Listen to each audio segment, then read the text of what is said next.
Joshua গ্রন্থ থেকে পাঠ 14 অধ্যায় এবং 15 অধ্যায়। জর্দন নদীর পশ্চিম পাড়ের ভূমিবণ্টন প্রসঙ্গে কানান দেশে ইসরায়েলীয়রা নিজেদের ভূসম্পত্তি হিসাবে তখন যা পেল, সেই সময় যাজক এলেয়াজার, নুনের পুত্র যোসেয়া এবং ইসরায়েলীয় গোষ্ঠীগুলির পিতৃকুল প্রধানেরা দেশভূমির যে ভিন্ন ভিন্ন অংশ তাদের নিজস্ব ভূসম্পত্তি হিসাবে তাদের দিলেন।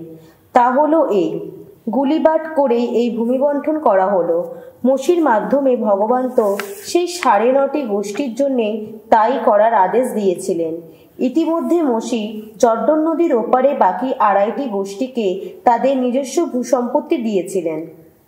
লেবীয়দের তিনি তখন ইসরায়েলীয়দের মাঝখানে তাদের ভূসম্পত্তি হিসাবে ওখানকার কোনো এলাকা দেননি। আসলে যোসেফের বংশধরদের নিয়ে 2টি গোষ্ঠী সৃষ্টি হয়েছিল, মানাসে আর এফ্রাইম। এবারও দেশভূমির কোনো অংশই লেবীয়দের দেওয়া হলো না, শুধু দেওয়া হলো তাদের থাকার জন্য কয়েকটি নগর, আর সেই সঙ্গে তাদের যত গরু, গাধা ও অন্য যত পশু ছিল সেগুলির চারণভূমি হিসাবে কিছু জমি জমা।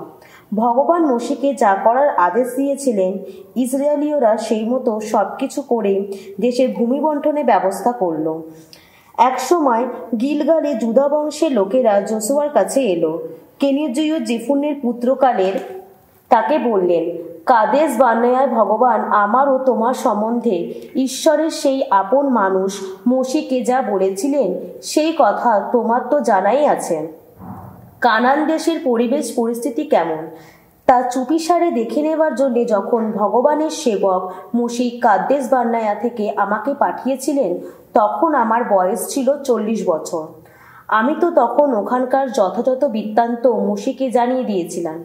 সেই সময় আমার সঙ্গে যে ভাইয়েরা কানান দেশে গিয়েছিল, তাদের কথা শুনে লোকেরা অবশ্য নিজেদের মনোবল হারিয়ে ফেলেছিল। আমি কিন্তু তখনও আমার ঈশ্বর ভগবানের প্রতি পুরোপুরি অনুগত থেকেছিলাম। সেদিন মোশি শপথ করে এই প্রতিশ্রুতি দিয়েছিলেন, তুমি আমার ঈশ্বর ভগবানের প্রতি পুরোপুরি অনুগত থেকেছ যখন, তোমার পা ওই দেশভূমির যেখানে যেখানে পড়েছে সেই সব জায়গায় চিরদিনের মতো তোমার ও তোমার বংশধরদের নিজস্ব ভূসম্পত্তিই হবে। আর এখন দেখো, ভগবান তো তার প্রতিশ্রুতি মতো আমাকে প্রাণে বাঁচাতে দিয়েছিলেন। 45 বছর আগে ইসরায়েলের মানুষেরা যখন মরুভূমি পার হচ্ছিল, ভগবান তো তখনই মোশিকে ওই প্রতিশ্রুতি দিয়েছিলেন। আর এখন এই যে আমি এখানে রয়েছি, আজ তো আমার বয়স 85 বছর।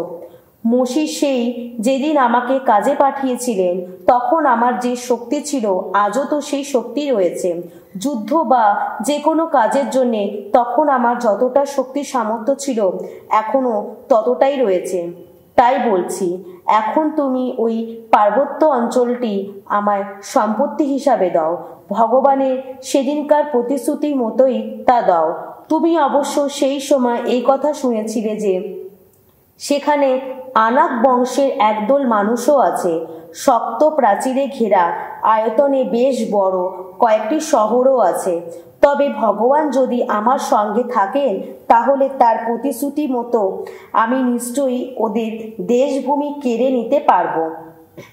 যোসেয়া তখন জেফুনের পুত্র কালেবকে আশীর্বাদ করে তাকে হেব্রন এলাকাটি দিলেন তার নিজস্ব ভূসম্পত্তি হিসাবে। তাই তো হেব্রন আজও কেনিজীয় জেফুনের পুত্র কালেবের ভূসম্পত্তির হয়ে আছে, কেননা কালেব ইসরায়েলের ঈশ্বর ভগবানের প্রতি পুরোপুরি অনুগত থেকেছিলেন। হেব্রনের পুরনো নাম ছিল কিরিয়াত আব্বা। আসলে এই আব্বা আনাক বংশের ইতিহাসে বিশেষ মহান মানুষ ছিলেন। দেশে এবার যুদ্ধবিরতি ঘটল। গুলিবাট করার ফলে জুদা গোষ্ঠীর বিভিন্ন গোত্রের ভাগে দেশভূমির যে অংশটি তখন পড়ল, দেশের দক্ষিণের দিকে দক্ষিণ অঞ্চলের শেষ প্রান্তে তা বিস্তৃত ছিল এদোম দেশের সীমান্ত পর্যন্ত, অর্থাৎ জিন মরুভূমির পর্যন্ত। জুদা বংশীয় মানুষদের এলাকার দক্ষিণ সীমানার সরু ছিল লবণ সাগরের শেষ প্রান্ত থেকে, অর্থাৎ সাগরের দক্ষিণমুখী খাড়িটি থেকে। সেখানে থেকে সীমানা রেখা আকরামবিমের চড়াই পথের দক্ষিণে গিয়ে জিন হয়ে এগিয়ে গেল কাদেশ বার্নেয়ার দক্ষিণে, আর সেখান থেকে হেসরোন হয়ে তা এগিয়ে গেল আদ্দারে। তারপর তা কাকার দিয়ে মোড় নিল। সেখান থেকে আসমোন হয়ে তা মিশর খাদ নদী পর্যন্ত এগিয়ে গেল। সীমানা রেখা শেষে গিয়ে পৌঁছলো সাগরে। তোমাদের এলাকার দক্ষিণ সীমানা অমনিত হওয়ারই কথা। পূব সীমানা ছিল লবণ সাগর জর্ডন নদীর মোহনা পর্যন্ত। উত্তর সীমানার সরু ছিল জর্ডন নদীর মোহনায় সাগরের যে খাড়িটি রয়েছে সেখান থেকে। সেই খাড়ি থেকে বেত হোগলা পর্যন্ত উঠে গিয়ে সীমানা রেখা বেত আরাবার উত্তর পাশ দিয়ে এগিয়ে গেল রুবেনের পুত্র বোহানার সেই শিলাটি পর্যন্ত। তারপর আখর উপত্যকা থেকে দেবীর পর্যন্ত উঠে গিয়ে সীমানা রেখা উত্তর দিকে মোড় নিয়ে সে গিলগালের দিকে এগিয়ে গেল, যে গিলগাল রয়েছে খাদ নদীর দক্ষিণে অবস্থিত আদুম্মিমের চড়াই পথের সামনাসামনি জায়গায়। সেখান থেকে সীমানা রেখা এগিয়ে গেল এনএসএ মেসের জলাশয় পর্যন্ত, আর সেখান থেকে তা গিয়ে পৌঁছালো এন রোগেলে। তারপর জেপসীয় পাহাড়টির অর্থাৎ জেরুসালেমের পাহাড়টির দক্ষিণ পাশের গায়ে বেন হিন্নম উপত্যকার পথ ধরে উঠে গিয়ে সীমানা রেখা এবার সেই পাহাড়টির চূড়ায় উঠল, যে পাহাড়টি পশ্চিম দিকে রেফারিয়দির উপত্যকার উত্তর প্রান্তে হিন্নম উপত্যকার সামনাসামনি দাঁড়িয়ে রয়েছে। ওই পাহাড়টির চূড়া থেকে সীমানা রেখা বেঁকে গিয়ে নেফতোয়া জলাশয়ের উৎসের দিকে গেল। তারপর এফ্রোন পর্বতের শহরগুলির দিকে এগিয়ে গেল। সেখানে আবার বেঁকে গিয়ে সীমানা রেখা গেল বায়ালায় অর্থাৎ কিরিয়াত জেয়ারিমে। বায়ালা থেকে পশ্চিমের দিকে সেইর পর্বতের দিকে মোড় নিয়ে সীমানা রেখা এবার জেয়ারিম পর্বতের অর্থাৎ কেসোলোনের উত্তর পাশের গায়ের পথ ধরে নেমে গেল বেত সেমেসে। তারপর এগিয়ে গেল তিম্মা পর্যন্ত। সেখান থেকে সীমানা রেখা ত্রাকনের উত্তর দিকে ঢালু পাশ পর্যন্ত এগিয়ে গেল। তারপর সীমানা রেখা সিক্করনের দিকে বেঁকে গিয়ে বায়ালা পর্বত পেরিয়ে জাবুনেল পর্যন্ত এগিয়ে গেল। সীমানা রেখা শেষে গিয়ে পৌঁছলো সাগরে। পশ্চিম সীমানা ছিল মহাসাগরের উপকূল অঞ্চলে। এই তো হলো জুদাবংশীয় মানুষদের বিভিন্ন গোত্রের এলাকার চারিপাশের সীমানা। ভগবান যোসেয়াকে যে আদেশ দিয়েছিলেন সেই মতো জেফুনের পুত্র কালেবকে তখন দেওয়া হলো জুদাবংশীয় মানুষদের এলাকার এই অংশটি। কিরিয়াত আব্বা অর্থাৎ হেব্রন। আসলে আব্বা ছিলেন আনাকের পিতৃপুরুষ। কালেব সেখান থেকে তাড়িয়ে দিলেন এই তিনজন আনাকীয়কে, সেসাই, আহিমান ও তালমাই আনাকের এই তিনজন বংশধরকে। সেখান থেকে কালেব দেবীদের অধিবাসীদের বিরুদ্ধে অভিযান করলেন। এই দেবীর শহরটির পুরো নাম ছিল কিরিয়াত সেফের। কালেব তখন ঘোষণা করলেন কিরিয়াত সেফেরের পতন ঘটিয়ে যে তা অধিকার করে নেবে, আমি তারই সঙ্গে আমার মেয়ে আকসারকে বিয়ে দেব। কালেবের জাতি ভাই কেনাজের পুত্র অকনিয়েল তখন শহরটিকে অধিকার করে নিল। তাই কালেব তারই সঙ্গে নিজের মেয়ে আকসারকে বিয়ে দিলেন। আকসা যখন স্বামীর বাড়িতে এলো তখন সে অতনিয়েলকে উস্কানি দিতে লাগলো। অতনিয়েল যেন শ্বশুরের কাছ থেকে কিছু জমির মালিকানা চেয়ে নেয়। সে নিজে যখন গাধা থেকে নামলো তখন কালেব জিজ্ঞেস করলেন, তোমার ব্যাপারটা কি? আকসা উত্তর দিলেন, আপনি তো এই নেগেব অঞ্চলেই আমার থাকার ব্যবস্থা করেছেন, তাই এখন অনুগ্রহ করে আপনি এখানে আমাকে তেমন কিছু জমি দিন যেখানে কয়েকটি জলের উৎস আছে। কালেব তখন তাকে দিলেন ওপরের উৎসগুলির জমি ও নিচের উৎসগুলির জমি। এই তো হলো জুদা গোষ্ঠীর বিভিন্ন গোত্রের মানুষদের নিজস্ব ভূসম্পত্তি। যে শহরগুলি অবস্থিত ছিল জুদা গোষ্ঠীর এলাকার শেষ প্রান্তে এদোম দেশের সীমান্তের কাছাকাছি অঞ্চলে নেগেব এলাকার সেগুলি হলো এই: কাপসেল, এদের, জাগর, কিনা, দিমোনা, আদাদা, কেদেশ, হাসোর, ইতনান, জিব, তেলেম, বেয়ালোত, হাসোর, হাদ্দাতা, কেরিয়ত, হেসরোন অর্থাৎ হাসোর, আমাম, সেমা, মোলাদা, হাসোর, গাদ্দা, হেসমোন, বেত পেলেত, হাসার সুয়াল, বেরসেবা, বিজিওথিয়া, বায়ালা, ইম, এসেম, এলতোলাদ, কেসিল, হরমা, সিকলাগ, মাদাম্মানা, সানসানা, লেবেওত, সিলহিম, আইন ও রিম্মম সব শুদ্ধ 29টি শহর এবং ওগুলির এলাকাভুক্ত যত জনপদ। নিম্নতর ভূমির এলাকায় এস্তায়োল, সরা, আসনা, জানোয়াও, এন গান্নিম, তাপ্পুয়া, এনাম, জামিত, আদুলাম, সোখো, আজেকা, সায়ারাইম, আদিথাইম, গেদেরা ও গেদোরথিয়াম সব শুদ্ধ 14টি শহর এবং ওগুলির এলাকাভুক্ত যত জনপদ। সেনান, হাদাসা, মিগদাল গাদ, বিলিওয়ান, মিসপে, যোগথেহেল, লাখিস, বোসকাত, এগলোন, কাব্বেবান, লাহামাস, কিতলিস, গেদেরোত, বেদ দাগন, নায়ামা ও মাকাদ্দা সব শুদ্ধ 16টি শহর এবং ওগুলির এলাকাভুক্ত যত জনপদ। লিবনা, এথের, আসান, ইফতাহ, আসনা, নেসিব, কেউলি, আকজিব ও মারেসা সব শুদ্ধ 9টি শহর এবং ওগুলির এলাকাভুক্ত যত জনপদ। তক্রন এবং তার এলাকাভুক্ত যত উপনগর ও জনপদ। তক্রনের পশ্চিম দিকে আজদোদের আশেপাশে যে সমস্ত শহর রয়েছে এবং ওগুলির এলাকাভুক্ত যত জনপদ, আজদোদ এবং তার এলাকাভুক্ত যত উপনগর ও জনপদ, গাজা এবং মিশর খাদ নদী পর্যন্ত ও মহাসাগরের উপকূল পর্যন্ত গাজার এলাকাভুক্ত যত উপনগর ও জনপদ। পার্বত্য এলাকায় সামির, জাত্তির, সোখো, দান্না, কিরিয়াত সান্না অর্থাৎ দেবিদ, আনাব, এস্তোমা, আনিম, গোসেন, হোলন ও গিলো সব শুদ্ধ 11টি শহর এবং ওগুলির এলাকাভুক্ত যত জনপদ। আরাব, দুম্মা, এসান, জানুন, বেদ, তাপুয়া, আফেকা, হুমুতা, কিরিয়াত আব্বা অর্থাৎ হেব্রন ও সিওর সব শুদ্ধি 9টি শহর এবং ওগুলির এলাকাভুক্ত যত জনপদ। মায়ন, কার্মেল, জিব, জুত্তা, জেসরেয়েল, যোগদেয়াম, জানোহাও, কাইন, গিবেয়া ও তিন্না সব শুদ্ধ 10টি শহর এবং ওগুলির এলাকাভুক্ত যত জনপদ।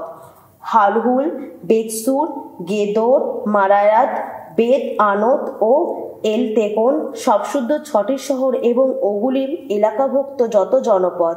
তেকোয়া, এফরাথা অর্থাৎ বেতলেহেম, পেওর, এতাম, পুলন, তাতাম, সোরেস, কারেম, গাল্লিম, বেথের ও মানাক সব শুদ্ধ 11টি শহর এবং ওগুলির এলাকাভুক্ত যত জনপদ। কিরিয়াত বায়াল অর্থাৎ কিরিয়াত জেয়ারিম ও রাব্বা সব শুদ্ধ 2টি শহর এবং ওগুলির এলাকাভুক্ত যত জনপদ। মরু প্রান্তরে বেত আরাবা, মিদ্দিন, সেকাকা, নিপসান, ইট, মেলাহ ও এনদেগি সব শুদ্ধ 6টি শহর এবং ওগুলির এলাকাভুক্ত যত জনপদ। জেবসিয়ারা তখন জেরুসালেমে বসবাস করত। জুদা বংশীয় মানুষেরা এই সময় তাদের দেশভূমি কেড়ে নিতে পারল না, তাই জেবসিয়ার আজও জেরুসালেমে জুদা বংশীয় মানুষদের সঙ্গে বসবাস করছে।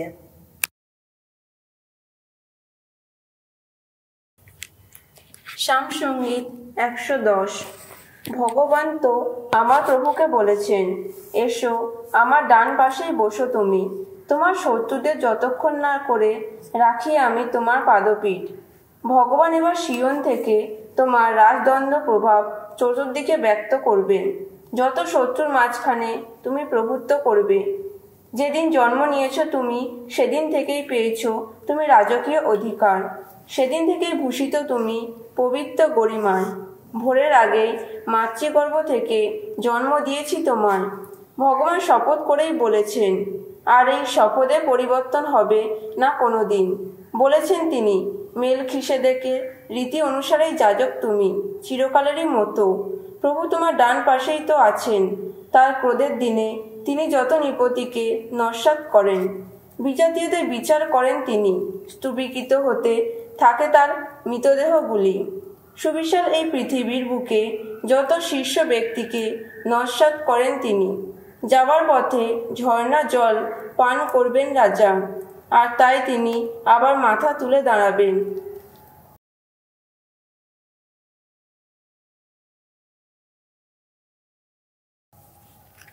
গালাতীয়দের কাছে সাধু পলের ধর্মপত্র 1 অধ্যায়। আমি প্রেরিতদূত পল, এই প্রেরিতদূতের কাজে যাকে কোনো মানুষ পাঠায়নি, কোনো মানুষই নিযুক্ত করেনি, বরং স্বয়ং যীশুখ্রিস্টই এবং যীশুখ্রিস্টকে যিনি মৃতদের মধ্য থেকে পুনরুত্থিত করেছেন, সেই পিতা পরমেশ্বর নিজেই যাকে নিযুক্ত করেছেন, সেই পল।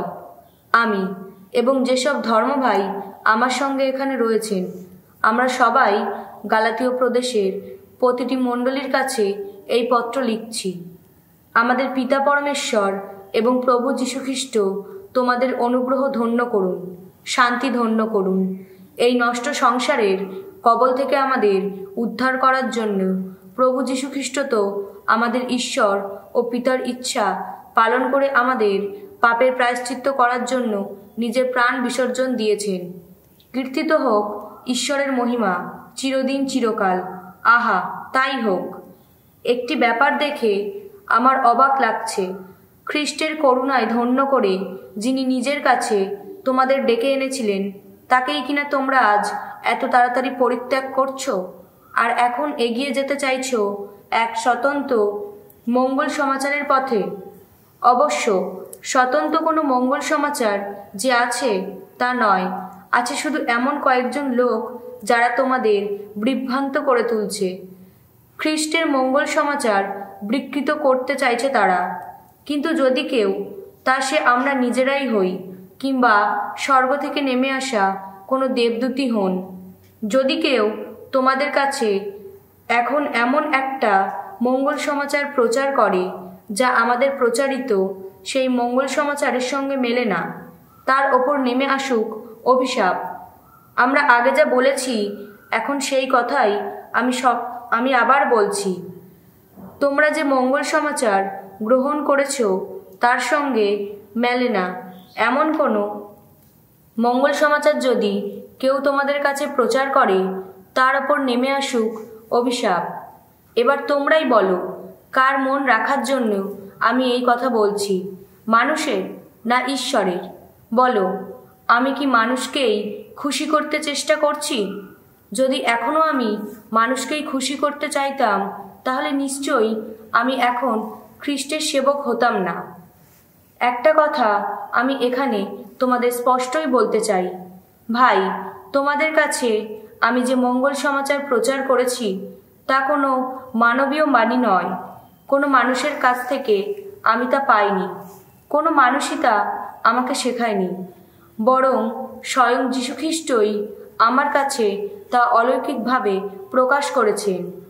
আগে আমি যখন ইহুদি ধর্ম পালন করতাম, তখন আমি কিভাবে দিন কাটাতাম তোমরা নিশ্চয়ই তা শুনে থাকবে। আমি তখন পরমেশ্বরের ভক্তমণ্ডলীর ওপর চরম অত্যাচার চালাতাম, তাকে ধ্বংস করতে চেষ্টা করতাম। ইহুদি ধর্ম পালনের ব্যাপারে আমার সমবয়সী বেশিরভাগ ইহুদিকেই আমি ছাড়িয়ে যেতাম, কারণ পিতৃপুরুষের প্রবর্তিত রীতিনীতির প্রতি আমার ছিল অনেক বেশি উৎসাহ। কিন্তু পরমেশ্বর আমার জন্মের আগে থেকেই আমাকে স্বতন্ত্র করে রেখেছিলেন এবং অনুগ্রহ করে তার নিজের কাছে আমাকে ডেকেও ছিলেন।